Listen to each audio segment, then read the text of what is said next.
Welcome on into the Big Play Golf Show presented by FanDuel. I am your host, Big Play Dave, alongside Jimmy Hanlin and Joe Meglen. Fathers, how are we? Happy belated Father's Day. Oh, thanks, Dave. Can I make a prediction right now? Please, please. This is going to 100% be the best podcast we've ever done right now. I'm going to tell you right now. Mr. Joe Meglen is in rare form. Joe Meglen is I didn't even ask him how he's played today, but he's got a garage beer. He's had some wine in him, and he's angry right now, which that's my favorite Joe. I'm not going to lie to you. Angry Joe's my favorite. Oh, by far. Well, I mean, where should we start today, right? So, I feel like early on Father's Days might be the worst days for a father ever, right? Like, obviously, I enjoy hanging out with my child, right? But if it's a day dedicated for context, to me, Joe, how old is your child? She is 17 months old, and she is awesome to hang out with, right? Like, I love hanging out with my child. But if it's a day dedicated to me, I want to be playing golf, drinking with my buddies, and eating a steak by myself at the end of the day. That's the Father's Day that I want, right? That's what I want to do. And honestly, it is one of the worst days ever to go play golf, right? Everybody and their brother goes and plays golf. And I mean, I'm sorry for all you shitty golfers out there, but you're slow as fuck when you go play on Father's Day. Jimmy, how long did it take you to play yesterday? It did, dude. We get off at 8:40, which isn't late, right? No. And there was one group that was 2 holes behind. They couldn't catch up. Now, we played it under 5 hours. It wasn't but I'm telling you. Under 5 hours on a Sunday before 9 o'clock, that round should be no more than 4 hours and 10 minutes. For sure. Right? And that's what it is, a Little Mountain all the time, right? Yeah, exactly. But there was I'm telling you, I told Joe before we got on the air, I bet you our pro sent out 100 messages on a GPS to tell people to hurry up. Then we sent cart kids out multiple times and was like, listen, you got to pick it up. It doesn't matter. Every tee sheet is full from 7:30 in the morning till 4 o'clock in the afternoon. And it is the worst golfers that you'll ever see in your entire life, all just going out. They play 3 times a year. So what are the 3 worst days to play golf in America in the summer? What are the 3 worst days? I'm assuming Father's Day is at the top. Father's Day is one. I don't think it's one. I think it's 2. I think there's one day worse than Father's Day. Because Memorial everybody Day? goes and plays. No, Memorial Day is not as bad as this day. This day is everybody plays. Husbands, wives, girlfriends, 4th of July, work day to play. 4th of July, people play golf? Oh, yeah, it's so slow. And they all try Father's to play Day, early because they got to get back for their festivities in the afternoon. Or it's close. It's whatever that Saturday, Sunday, 4th of July. Those days are really bad. Father's Day is a very close second. I played on some 4th of July's where I just walked off the golf course. I was like, I can't take this anymore. And then the 3rd would be Memorial Day. Labor Day is actually not bad. Late in the season, football's going. People have other stuff going on. Labor Day is a pretty good day to play. Any of those days, you go out late in the afternoon, you get the golf course to yourself, except Father's Day. So Father's Day might be the worst. Joe, I'm going to invite you to the Proud to Be an American golf outing on July 4th or July 3rd. we shoot fireworks off the golf cart. You're going to have a great time. We're going to change your mind on actually, that one. 4th of July, I got to see if I can get a tee time. We go down to Apple Valley Lake, and I hang out with family. I actually have fun doing that because we run a lake house, and I just go, I'm going to get this little motorized raft and just drink beer and just float down the lake. Yeah. The Apple Valley. Cool. Apple Valley is a cool spot. I like it there.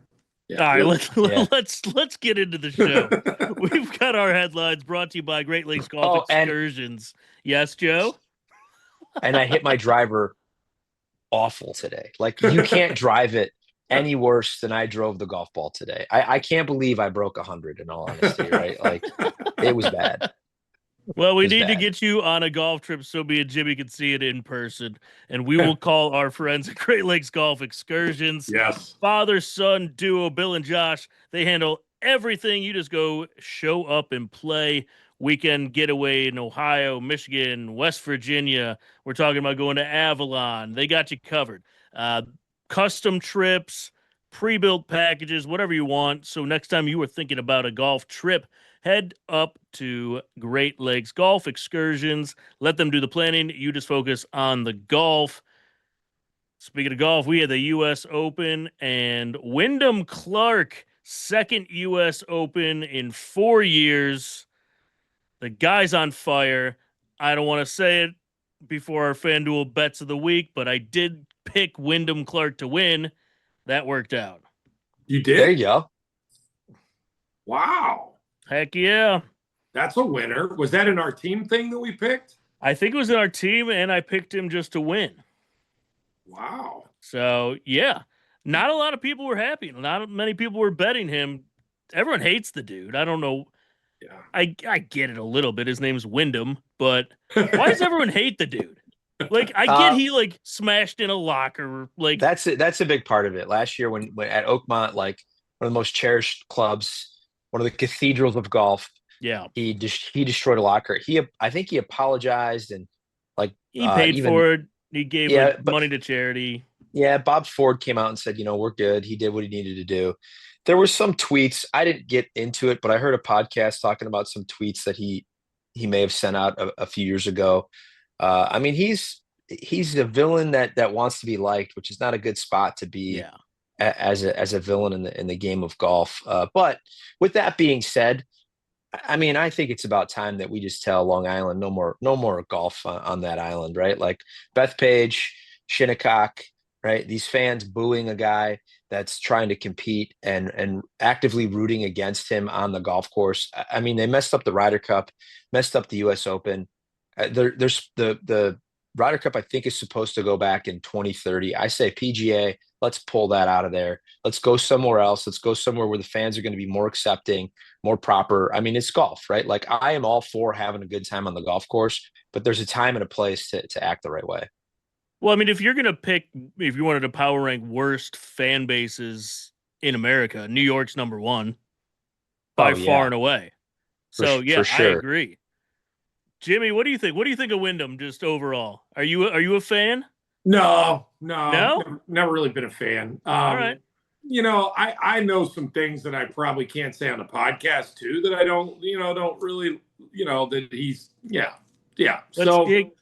Producer Hogan, get Jimmy a drink here. Let's Here, I'll tell you, I'll put it to you this way. I have a few coworkers, more than a few, that he seemed to bother a little bit. Some of my fellow workers on television. We might be going viral with some of this stuff. Yeah. They don't. That's as far as I'm going to tell you. But fair enough. Yeah, he's sliding into some DMs, huh? He's sliding into more than a few DMs, and I just think that's kind of his personality, right? I mean, listen, there's so many people in my life though that from afar I thought I didn't like, and then I got to know them and I liked them, right? Yeah. So listen, maybe Wyndham and I go out and play 18 holes and I love him. I've never done that with him, right? So I don't know that answer, but from afar and what I've watched and people that I've talked to, he's got some qualities and some traits that I just he's not my kind of guy, kind of. I mean, I think his backstory is really good. Obviously, he lost. I think he lost his mom at a really young age, right? And he's battled some of his. Yeah. I mean, I understand the emotional demons, right? Like, I am the guy who's had. I mean, listen to the rant about Father's Day I just had, right? Like, so. I mean, he's not my favorite player in the PGA Tour. He's not the guy that I'm rooting for to win the U.S. Open. But when it comes down to the stretch and we're on the back nine on Sunday, fans are actively rooting against him. Yeah. I mean, that's a bit much, right? Yeah. Like, I agree. 100%. It's too much, right? Like, and the guy's a good golfer, right? He's one of the best players in the world. He's in a group of what, maybe 10 guys now that have won two U.S. Opens. I mean, you got Brooks Koepka, Tiger Woods. Who else is that? Is Rory won two or no? I don't think Rory won two U.S. Opens. One, I believe. Yeah. Jack Nicklaus. Hale Irwin, right? I think is up there. Yeah. Curtis Strange won. Curtis Strange. I mean, there's only maybe 10 guys in the history of the game who have done that. I mean, until you get back into like, way back, maybe Arnold Palmer never won a U.S. Open actually. Yeah. So like. We got to give the guy credit where credit's due. He didn't play great. He didn't play great yesterday. He made it interesting. Of course, Sam Burns made it interesting as well too, because Sam made some of those huge putts down the stretch. So it was fun to watch. Which of the things that I did on Father's Day, eating a cheeseburger and watching the US Open and drinking some garage beer, those were the things that I did enjoy doing. And of course, I do like hanging out with my family. But it was a fun tournament to watch. But I think one of the things too about the event is like it's showing like I mean, I know the USGA just pushed back the ball rollback, but man, the ball's going so far. These guys are hitting over 400-yard drives. Yeah. Wyndham flares that drive into right field on 18. He's 200 yards from the green. He flubs an 8-iron to the front of the green from 200 yards. I mean, that's insane. Crazy. Yeah. Right? Yeah. We got to do something about how far the ball's going. Something, somehow, some way. Well, and I think, dude, we could go down this rabbit hole forever, but I think the thing is that there's such a difference in the average guy that you teach every day, Joe, and the tour player, right? The level, yeah, is so 100%. different. And that's really where I think if the USGA or the PGA Tour or the R&A would just say, listen, we're going to roll back the ball. We're just going to roll it back for tour players, though, right? We're not going to roll it back for the guy that can't hit it 170 yards. You know what I mean? I don't even think you need to roll back the ball, right? I think maybe we could go down the line of just let's make hitting the center of the club face a little bit more important with the longer clubs. Yeah. So those guys can't just wail away at it. So like maybe we're shortening the drivers a little bit. Maybe we're gonna take out a little bit of the gear effect or the forgiveness of the driver faces again. I mean, those go hit a wood driver. Oh, that's a bad idea. That's a bad idea. And don't hit the center of the face and tell me what the golf ball does. Like these guys, I mean, they're really good, but I mean, they're not. They can just wail away at it and hit these giant slinger cuts and draws. And I mean, he's chipping driver out there 350 yards. Yeah, it's crazy. It's wild. My poor guy, Kashmir Keith, he was just trying to, hang in there, and he only hits it about 305, which is short on the PGA Tour these days, right? How about his first round? Do you see that? What did he shoot? 41, 29? Yeah. That's insane. He shot 70. That's pretty crazy. And I think that might be the first time that's ever happened in the US Open. Yeah. I love that guy. Guy. Yeah. Kashmir Keith's solid for sure. Yeah. He's just a solid dude. He's funny. Got a little Kevin Kisner in him, He's got that's a good right. personality.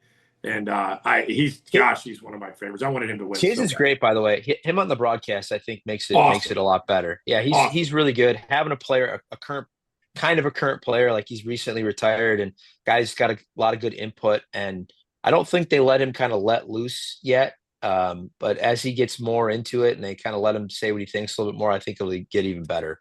Yeah, he's tremendous. He's tremendous. I agree. Yeah, I agree. Well, speaking of tremendous, Scotty Scheffler has not been tremendous at all this year. I think he's been the favorite to win almost every tournament that he's been in. He hasn't won since January. Yeah. This has been rough. He won 6 last year, 8 in 2024. When are we going to see vintage Scotty coming back? I thought maybe Grand Slam was going to make some noise here. First of all, you want to know what happened to him. I sat there on Father's Day on my FanDuel app, and I live bet him to make birdies on every hole. So I legitimately made sure that he wasn't going to win that tournament. Nice. Yeah, every hole, Dave. From really? 7, how'd that work out for you? He made 1 birdie, so that just tells you right there. 1 birdie from 7 on or 6 on or whatever. But yeah, I literally did that. I'm not making that up. Jimmy, what were the odds on that? So you're live betting a birdie. It depended on the hole, right? Depending on the hole, but somewhere between about plus 230 to about plus 390, somewhere in there, depending on how hard the hole was. Wow. But not good for not good for my FanDuel account. No. But yeah, so I single-handedly made sure that Scotty Scheffler did not win the U.S. Open, so Wyndham Clark can send me a little prize if he'd like to do so.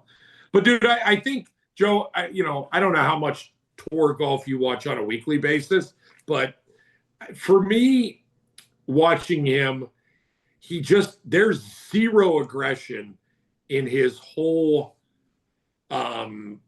just putting, right, in general. Like, I honestly think when I watch him chipping, it seems like he has more of a chance making it chipping than putting. Like, he never hits the ball to the back of the hole putting, right? It's always ginched up there, and hopefully it falls in. Like he just is not. He just is not. He's not believing in himself, the putter right now, which is making him, putt defensively. And it's not just here at Shinnecock. I mean, I feel like I've seen it for the last, at Muirfield, everywhere. Like it's such defensive putting right now that they're just not going in. I mean, so didn't he finish? He finished second at the Masters, right? And he's top five here. I mean, I don't think we realize like how hard the numbers he put up for the last 2 years are insane. And when it comes to putting, there's just so much variance in putting, positive and negative, like back and forth. So I mean, I agree with you, Jimmy. Like he probably needs to get a little bit better speed on the greens to make more putts. But I mean, the way he was playing golf for that extended period of time, like you just can't. There's only one Tiger Woods, is the way I put it, right? Like we want Scotty to kind of fill into that role, but it's so hard to maintain that level of play against the guys that you're playing against for an extended period of time. And I mean, a few more putts go his way this week, and I mean, he finished fourth, right? He played in the last group on Sunday. He's right there the entire week, right? Like, I mean.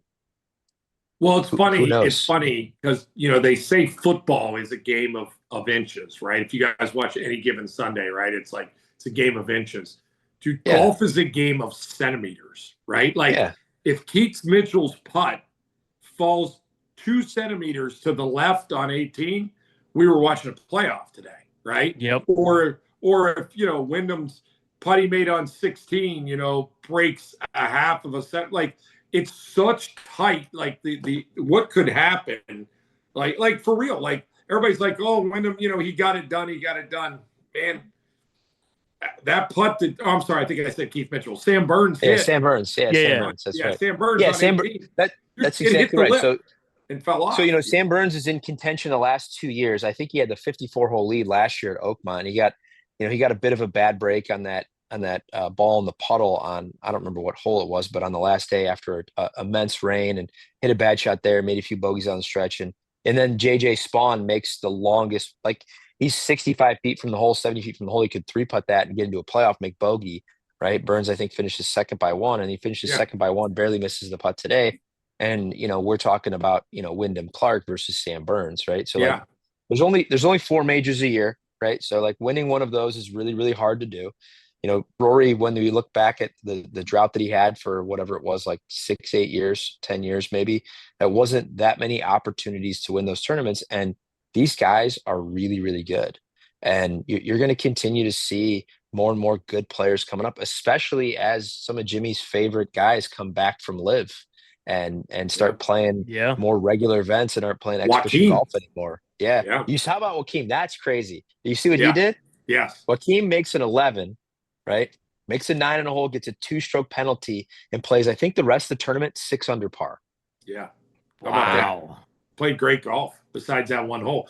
And, but here's the deal. Fans are not going to, I agree with Joe. Like, it's just really hard to win on a PGA Tour. But fans aren't going to, it's like if I went and played golf with Joe 5 times last year, and he shot 68 or below 5 times, right? And then I played with him 3 times this year, and he shot 70, 71, 72. I'm going to be like, Joe just isn't playing. Joe didn't play good. Joe's not good for Joe. At the end of the day, 70, 71, 72 is good, but my perception of Joe is 67, 68, right? So that's where Scotty's at. Scotty. For sure. He was like the guy, right? He was the next Tiger. And now it's looking like, maybe he's not the best Tiger, but by the way, he's still the best player in the world. I bet if you look back, so like variance takes over at some point. Like the odds just don't play in your favor at some point, especially if you're not hitting the ball the way you want to. So like, you go back to Jordan Spieth when he was #1 player in the world. Well, he was putting like way better than any player has ever putted almost in the history of game over that stretch. That's how he was able to win so many of those tournaments and become #1 player in the world. And, his putting couldn't hold up to that. And his ball striking just wasn't really that good. And once his putting started to go back to kind of an average tour player putting, like his ball striking wasn't good enough for him to win tournaments over an extended period of time. And so then he started just kind of finagling his golf swing, and he's now kind of out in the rough somewhere, like trying to figure out his golf swing because he keeps trying to change things because he's a great ball striker, right? Plays on the PGA Tour, but he's not to the level of like a Scotty Scheffler or a Tiger Woods or even a Rory McIlroy, right? Like his putting is what kept him up there, like really crazy off the wall putting stats for like 18 months back in 16, 17, 18, something like that. Yeah. It's crazy. That it is. All right, guys, let's move on. It is time for some power rank. Uh-oh. Power rank brought to you by Mobile Fairways. See that little smooth cut in there? Hey, incredible. So it was smooth. Perfect. Pros so pro. Smooth right there. Mobile Fairways, they just launched in the area. They're bringing fully enclosed golf simulators right to your event. Setup takes about 25 minutes. That's insane. It only takes them 25 minutes. I actually didn't read that before. Whether you're hosting a corporate outing, private party, wedding, fundraiser, Mobile Fairways handles everything. They work with you. All skill levels, doesn't matter if you're a good golfer, bad golfer, if you ever used it before. Rates start at about $125 an hour, 3-hour minimum. Again, we're going to do this. We're going to have them come to something that we do, one of the Mobile Fairway events that we do. If you want to check them out, go to Mobile Fairways, ends with a Z. So it's mobilefairwaze.com. Mobile Fairways. It's just a cool concept. Starting to grow across the country, and we have somebody right here in Northeast Ohio doing it. Check them out, mobilefairways.com. There you go. Power rank. What do we got? The power rank is we're ranking, producer Hogan came up with this, 6 best dressed players on tour. Are we going backwards to like old school guys, or are we going like just current guys? I would say current, but we could go backwards if you want. Just current dudes? I mean, I don't know. Yeah. They're all similar. You think? That's right. That's right. I mean, Kashmir Keith is up there, right? Yeah, that's what I say. I think Kashmir Keith's number 1. I mean, he's pretty close to number 1. I mean, the only guy who's got style out there I don't really like. It's not that I don't like him. I just don't like his style. Is Jason Day? Like he's wearing some of that Malbon stuff. That's his own gear. That stuff is weird. Malbon. It's not his own gear. That's Malbon. Doesn't he own a piece of that? I'm sure. I don't think so. Oh, you don't think? Malbon's huge, dude. I don't think he owns that. Maybe. No, I don't think. I think he owns a piece of it. He might. Yeah, better, man, because that's brutal. Yeah, that's not good stuff. We got to get off Jason Day for sure. Yeah. Oh man, you don't have anybody like. I mean, like Ricky Fowler's always like. Yeah, noticeable. Yeah, he's got an iconic look to him. I would put Ian Poulter up there, right? Like the only person who wore fancier pants than Ian Poulter was Jimmy back in the day when he wore all those loudmouth pants, right? Yeah, Ian Poulter was good. I mean, how do you got to put John Daly on there? No. Yeah. You do. Wait, what are we ranking? Huh? Best dressed. Best dressed. Okay. All right. Best. I mean, no.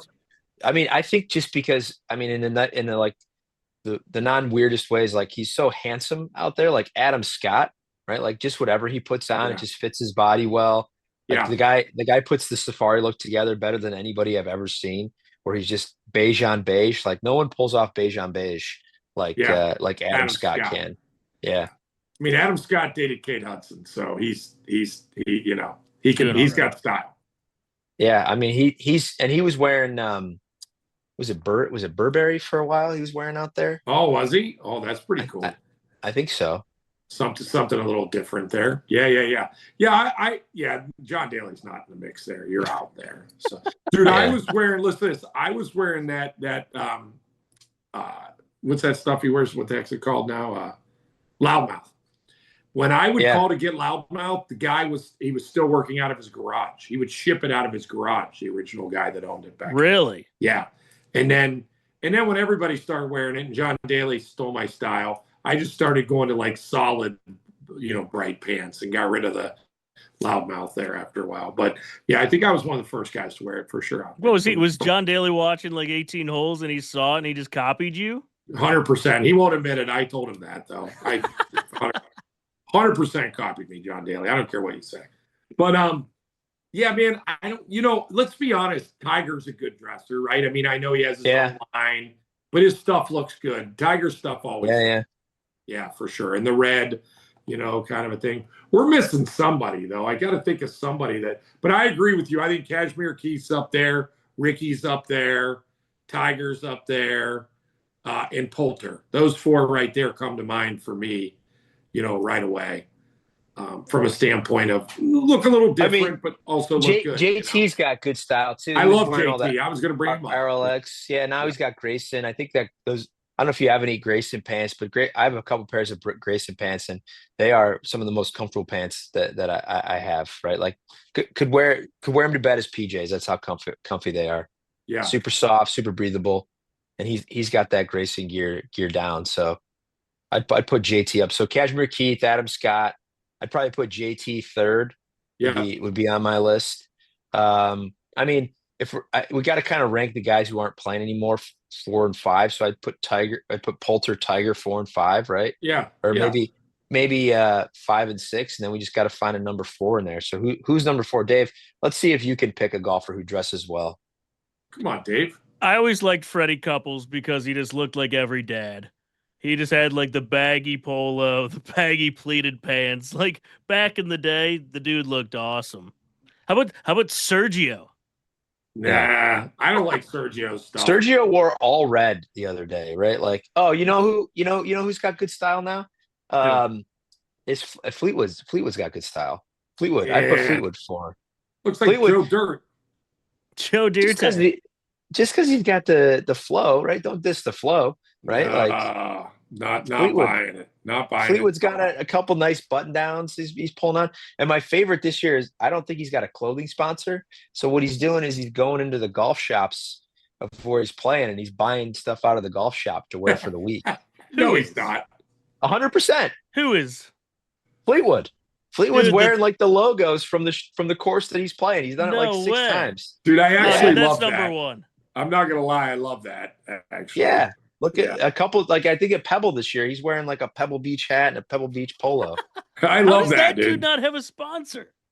I mean, I don't know if he doesn't have a sponsor, but I saw him doing it. They were talking about, I don't know if he did it at Shinnecock, and he might have a like someone on his hat now, but a couple of tournaments, maybe he was going through deals or something like that, but he was showing up and like buying the clothes from the golf course. Yeah. Wow.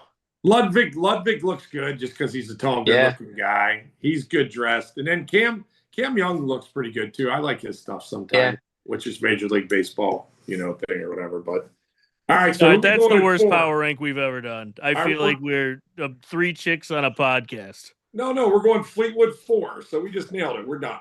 I'm going I would have never went Fleetwood, but now Joe told me that story. I'm all over it. I love it. Yeah, right here. So Tommy Fleetwood's practice of wearing clothing from host courses is a famous trend he embraced after his long-term apparel contract with Nike expired, making him clothing free. Host course gear, he famously stocked up on worn gear from venues like Pebble Beach, Riviera, Discovery Dunes, and Augusta National. I will say that's awesome. But listen, if we're going older like guys that don't play anymore, well, I guess Tiger and Poulter still play a little bit, but you got to go Greg Norman. Not with the hat. I can't stand the hat. You can't go hat? Yeah, but he owned his own clothing line. It was one of the biggest in golf. It's still around. That's true. Are we going old school or are we just going new school? I mean, I guess you want to go old school. I just wanted to bring him up because he had his own clothing line. You know what I mean? Like, we need sponsorships too, so bring him up more, right? Hey, Greg. Heck yeah. We know you're out of the job at Live, so if you see our podcast, that's right. Yes, we will all wear Greg Norman quarter. We would like nothing more than to wear shirts that don't fit Joe but fit Jimmy and Dave. Yeah, that's exactly right. All right, so I did Kashmir Keith, Adam Scott. I just pulled up a list that came up on Golf Digest, and we're kind of on it right now. Adam Scott, Keith Mitchell, Justin Thomas, all on it. Justin Thomas, Tommy Fleetwood, Tiger Woods, Ian Poulter. There you go. There's our list. I like it. Boom. I like it. Love it. Cheers. All right, let's move on. FanDuel bets of the week. And we're going all golf bets, obviously, but if you want to mix in some soccer, the biggest stage in world soccer is here. Every goal changes everything. FanDuel giving you a reason to root for every single game. Introducing every goal pays. Bet on a match, get a bonus bet for every goal scored in that match. That is right. More goals means more bonus bets. All you have to do is turn on your token. From the opening whistle to the final kick, let there be goals on FanDuel. Visit fanduel.com/bigplay to get started now. So go get some soccer bets in.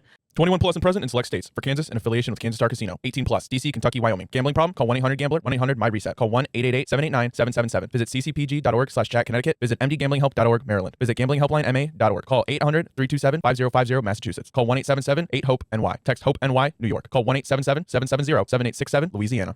And let's check out our bets from last week on the U.S. Open, and then we were going to look ahead to the Travelers.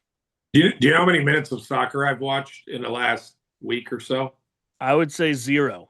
That's the best bet you've made. Put that on Dude, Facebook. the USA is leading their group. Dude, how right do you now, not though. like watching America play anything? There's nobody in the world that loves America more. That doesn't mean that I like soccer. I don't like soccer, but like if you tune in to watch America beat another country, you'd like it. I don't think so. Dave, what do we play? We play Thursday? Yeah. 90 minutes to watch like 2 scores. We just in real quick. We had like one of the loudest crowd pops in history with our US. Yeah, dude, Jimmy, I'm game. telling you, we go to a bar and watch it. You're gonna love it. Yeah, it's on at 10. I can make that happen. I can be there at 10. There we go. 10 p.m. We're playing Turkey. Why did Turkey change the way they pronounce their country? They didn't. We've just called it Turkey forever. No, this is America, and it's spelled like the Thanksgiving meal. That's how we spell it. That's not how they spell it. I thought they just gave in to us, and that's just how they spelled it now. I don't. I've never seen it like. I mean, we are the worst people to be talking about this, by the way. But it's always been Turkey, I believe. We just call it Turkey. Really, I think they changed it. I don't think so. Turkey. So how'd we do last week? I am pulling it up. I missed by we one didn't have any winners again. besides yours. I believe I picked Fleetwood because I just keep picking him, and he was 11th. There's a local majors pool here in this area. Yeah, that gets a lot of entries, and my son Palmer finished second. Oh, really? Oh, really? Won. I don't know. Can I say how much he won on here? I don't know if it's like illegal to like. It's a legal pool because they you know what I mean. Whatever. Oh yeah, man. I don't know. Maybe not. It's like I won't say it. I said it's legal. It's legal because they don't like they don't charge you to be in a pool. It's just they do. I got you. You know what I mean? So it's like a bar pool. You know what I mean? Like the squares and stuff like that. Yeah. Yeah. Oh, so as a show, we switched it up. We said yes, there would be a hole in one. That did not happen. Did not happen. And then we said Scotty, Rory, John Rahm, or Cam Young would win it. That did not happen. Did not happen. Yeah. Those were our bets. We gotta. I took Wyndham to win, so that paid out. So it's a good thing we are not a betting show because we are not doing good with the bets. No, we need to hit one. Yeah, I want to see my Father's Day present. Can you read that? Daddy water? Daddy water. It's my water glass. My Father's Day. Yeah. There you go. Is it water or no? Yeah. Yeah. I mean, it's got like a little lemonade thing in it to give a little flavor. But yeah. Yeah. I thought daddy water would be like vodka. Yeah. Yeah, for sure.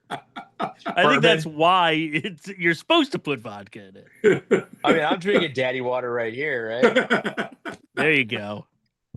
All right. What do you guys want to bet here? You want to do top tens like we get back to the bases? We got to make it easier. We can't hit anything right now. Do we know who's not playing this week? Yeah, I got it. Well, Rory's not. Rory's going to focus on link style golf. He's pulled out. Running. Okay. Running. Is Scheffler playing? Yeah. Yeah. All right, let's get a win. Okay. Top 20 finish. Give me a lock. A top 20 finish. I'll take Xander. He's always good for top 15. I mean, I think Oh, Neiman's not playing. I was gonna say, man, Neiman would be a good pick right now. He's live. Yeah, I know. He just Yeah. shot. He shot six Someday. under for 54 holes. Well, let I me. like Yeah, I like somebody that didn't grind it out all week at the U.S. Open. fair. Give me Adam Scott. Adam Scott. God. Although I was gonna say, Jimmy's gonna ruin another bet of ours. No, I'm not. all right. He's going to finish in the top 20. All right, Adam Scott plus 145. Joe, don't mess this up, man. We need a win. A top 20. I mean, this should be pretty easy, It right? should be so easy. Everybody that I like was playing on live. Who did Keegan beat last year? It was Tommy Fleetwood, wasn't it? Yeah, Fleetwood Tommy's finished second in minus Swingline. 195. Oh, so we don't Ludwig's wanna- 185. Minus, right? Yeah, minus. So if you want to, but I mean, we're adding them all three into a parlay. So we're already at Where- plus 250. Where's my boy Alex Fitzpatrick at? How's he doing? I mean, his brother's minus 165. Yeah, but where's Alex? He's plus 110. I like it. I like Really? Alex Fitzpatrick. Yeah. Yeah. Alex Fitzpatrick, he finished 23rd, I think, in the Open this week. And He, That's guys not he top playing- 20. and he was such in a good mood, dude. Like, he made a birdie on 18, and he was all Yeah. happy. That guy's winning me over. More than his brother. I don't like his brother. But I Oh, like is that what we're yeah. doing? I'm gonna go out on a whim and pick Alex Fitzpatrick. Yeah. I like it. Yeah. I like it. All right, 10 pays. More and more, I'm liking the 64. English golfers. How about they had 4 guys tie for 11th from England? Justin Rose, Aaron Rai, John Perry, and Tommy Fleetwood all tied for 11th in the Open. Wow. Yeah. Not bad. All right, we got it in. That's got to win. Winner. Got to win. All right. Last segment. It is time for our swing of the week. Swing of the week, brought to you, of course, by Hitline Sports. Hitline Sports is your one-stop destination for high-performance training, game-time fun, and next-level recreation. They offer batting cages, pickleball courts, golf simulators, turf fields that are perfect for anyone who is ready for serious training. And honestly, it's just great for having a good time. We had a blast there playing pickleball, doing some close to the pin at number 12 at the Masters, I think, and then trying to hit 90-mile-an-hour fastballs that none of us could make contact with. But Hitline Sports, booking We're is easy. close. Go check them out at hitlinesports.com.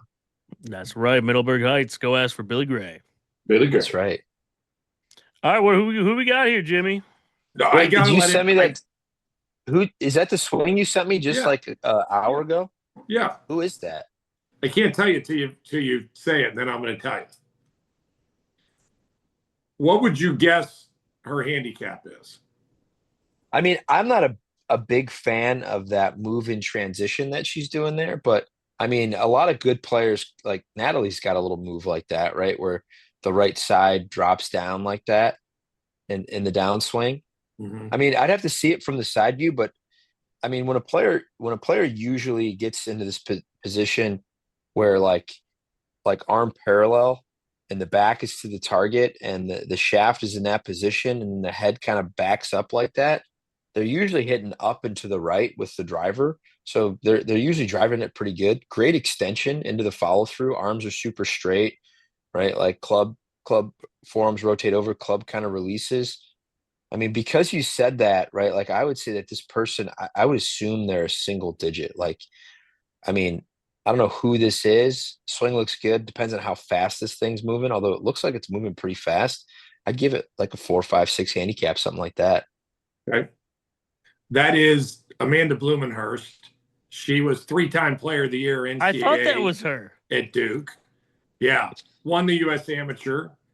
I mean, that's a really good golf swing. Like, I thought this was like some like club champion like in Northern Ohio just because of who we are. But like, I mean, that's it. I wish we had a better, like you guys give me the worst angles to look at this stuff. I know. But like like the transition move and like clearing the left side out of the way and then the full extension, like that's phenomenal. Yeah. But I will tell you, and here, this is what Joe can give some feedback on. This will be his fun for the day. Amanda, again, she doesn't play golf anymore, right? She has 4 kids. Her husband's Yeah. the hitting coach for the So Guardians. she's probably a 2 handicap now, right? Yeah, she might be. Yeah. I when I first started doing some work with her, that swings from last week. She was at Quail Hollow with us last week. I didn't see Tony, but she was there. But Amanda, like when I first started watching her hit it, I was like, oh my gosh, this girl's phenomenal, right? Speed is amazing, hits it super solid, very athletic. Like you said, maybe a little unorthodox, but I will tell you, Joe, she gets into a mode. I think she gets up on her toes sometimes where she starts coming over top of it and she can't stop coming over top of it. Like once it starts, it's almost like, I told her this the other day, it's almost like the Shanks, right? Like she gets over an iron, she can't stop getting over irons. Now, I've never seen her do it with her driver because she could throw that out to the right. And I also asked her in her career, and that's why I wanted to show the swing to you. I said, have you ever cut it in your life, right? Like hit fades, hit cuts. And she said, no, she had some instructors that tried to get her to go that direction. And she just couldn't do it and couldn't, but with all her speed and stuff, I think if she ever learned to hit it left to right, she probably would have won a lot out there. But everything was right to left for her. Never cut it in her career. I mean, it depends, right? Like how far does she hit it? Far. She hits it like, I mean, is she getting it like 270, 280? Yeah, she's hitting it almost as far as I do, probably. Just a little short. Yeah. I mean, like it would be, I don't know how you would get a player who like we call like right tilts or side bends that much through the bottom part of the swing that early to swing really hard left. I mean, it would be really hard, but I could also see like if she's turning open a little bit early with the shoulder, and that's part of the reason maybe she does that move a little bit. I mean, she's up on her toes here, but like one of the best players I ever coached, literally like her heels weren't on the ground at impact, right? Because like she's trying to create a lot of speed, and if you create a lot of force in the backswing, you're going to push off the ground, and sometimes your heels are going to come up in the air like that, right? It is what it is. Hitting that right to left shot, you could argue that maybe playing out on the LPGA Tour, the greens were a little bit firmer, and she wasn't able to hold the ball into the greens as much. But if she's hitting it out there as far or as farther than anybody else, she's hitting short enough clubs in. So I mean, there's a lot that goes into winning golf tournaments, right? We love to focus on the golf swing because that's the fun part to talk about. But there's a lot more that goes into it than just hitting it straight and far, right? Like a big thing that I think got overlooked this week, and we talked about it a little bit earlier in the US Open, is like the guys who were putting really, really well are the guys who won. Like going through Shinnecock Hills, you're going to 3-putt a few times, and it's just kind of how fast and how sloped those greens are. So you've got to be able to kind of deal with that and move on and then go make that 10-footer on the next hole, right? Yeah, no doubt about it. And it's, I'll tell you, it is interesting with her. I mean, only male or female ever to be 3-time player of the year in college golf. Never been done before. How about that? That's crazy. That's pretty crazy, isn't it? That is. Yeah. I mean, that's a how great. How long did she play for on tour? I think she turned professional in 2009. I think she played for about 9 years, I think 8 or 9 years, somewhere around in there. Yeah. And most of her success came earlier, right out of college. And I think she had some top 10s in the US Open and stuff like that, but obviously never really panned out to the level of, she signed with IMG right out of college. She signed with Nike right out of college. That's great. And then, went into the Futures Tour and stuff like that. And never, obviously her professional career never equaled her amateur career, but still, I don't know, a great player.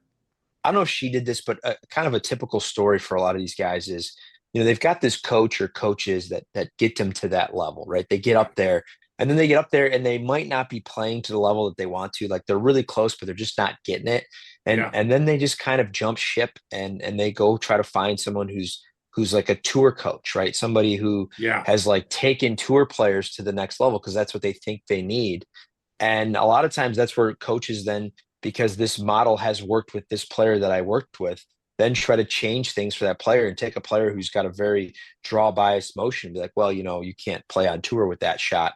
You've got to start learning how to fade it. And a lot of times that can be what, I mean, I'm not sure if that's what happened to her, but can essentially ruin a player because they swung one way for so long and they're not ready to then, or in the position like where they're at on the tour that they're playing, to take like a 12-month project and go change their whole golf swing, right? Like that happens so often to some of these players where they get out there and they're coaches that got them there.